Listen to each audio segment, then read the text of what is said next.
14 चिरांदुवार ब्लकनि सिङाव UPPL दोलोनि जोंनि बिबानगिरिफोर मावगिरिफोर जेरैहाय पेरेन्ट बडी वुमेन्स आरो यूथ बेजों लोगोसेयैनो जोंनि प्राइमारि कमिटि आरो बुथ लेभेल कमिटि जोंहा गासैखौबो लाजोबनानै फैबाय थानाय बिसायख'थिनि सोमोन्दै बोरैहाय साखाफारा जानो जों माबायदि खामानि मावगोन बबे लेभेलाव खामानि मावगोन बे गासैखौबो खोथाखौ बेयाव सावरायनाय जादों आरो बेनि गेजेरजों आङो बेयाव फैनानै नुजाफैदों जाहाथे जोंनि मावगिरिफ्रा गोसोआव बोलो मोनो आरो फैबाय थानाय समाव उन्दुनाय जानाय एसे दुखु खस्थ'खौ निसय सहायनानै खामानि मावो बे खोथाखौनो आङो खावलायदों। नैबे 14 नं चिरांदुवार दियाव BPFआ फ्राय जिखुनु जाया हाबाफारिखौ खम लानाय नुनो मोनदों अब्लाबो गावसोरो देरहाथारगोन नैबे चिरांदुवारनिफ्रायबो होननानै दाबि थिखोबाय थादों। बिथांमोनहा जेरावबो दाबि खालामदों खिन्थु देरहानायाथ' खुगाजों जाया देरहानाया जाहैबाय नाम्बार गेम पलिटिक्सआ नाम्बार गेम जायो जायहा जेसेबां बारा नाम्बार मोनगोन बेनो बांसिन देरहागोन दा दिनैनि थारिखआव नायबा नुगोन जे 14 चिरांदुवार बे ब्लकनि सिङाव बा चिरांदुवार समस्तिनि सिङाव दिनै UPPL हिसाबैनो बिराद मजबुतखा लोगोआव जोंहा BJP बाव दंफायो AGP हयथ' नैबे चिरांदुवाराव गैयाबो जानो हागौ दा मोननै दोलोजों ज' जुदि नायो दिनैनि थारिखआव जोङो बे 14 चिरांदुवाराव 70% बांसिन भट शेयार जों मोननो थांगासिनो दं बे एकदम सैथो खोथा।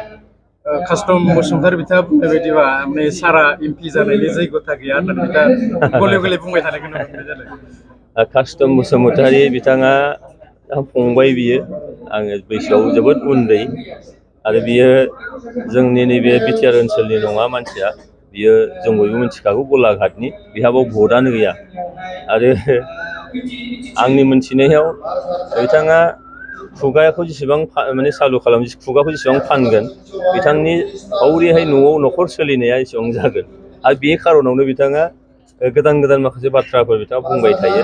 मानोना कास्टम बसुमतारीखौ फोरोंग्राया जोंसो मानोना बे एकदम गोथां अबस्थायाव दंमोन दुलाराय बर' फरायसा आफादाव दुलाराय बर' फरायसा आफादाव जोंनि जोंजों थाफानानै सोलोंनानै बिथाङा दिनै हयथ' खुगाखौ एसे सालु खालामनो हादों दा बेनि ओंथिया बे नङा जे बिथाङा गासैखौबो रोंजोबबाय राजोब्बाय ओंखायनो आंनि बुंनांगौआ बेनो जे खुगाखौ जेसेबां फाननो हादों एसेबांनो बिथांनि न'खर सोलिनाया जादों बेनि अनगायै गुबुन जेबो नङा।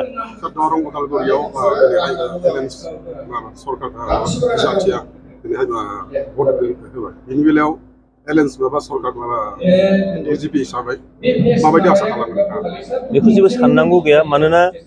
मोन 14 लकसभा समस्तिनि गेजेराव आथिखालाव मोन 11 एकदम रोखा जानानै दं दा दाखालिसिमाव मोन 12 समस्तिया रोखा जानानै दङ क'क्राझारखौ लाफानानै दिनैहाय मोन 13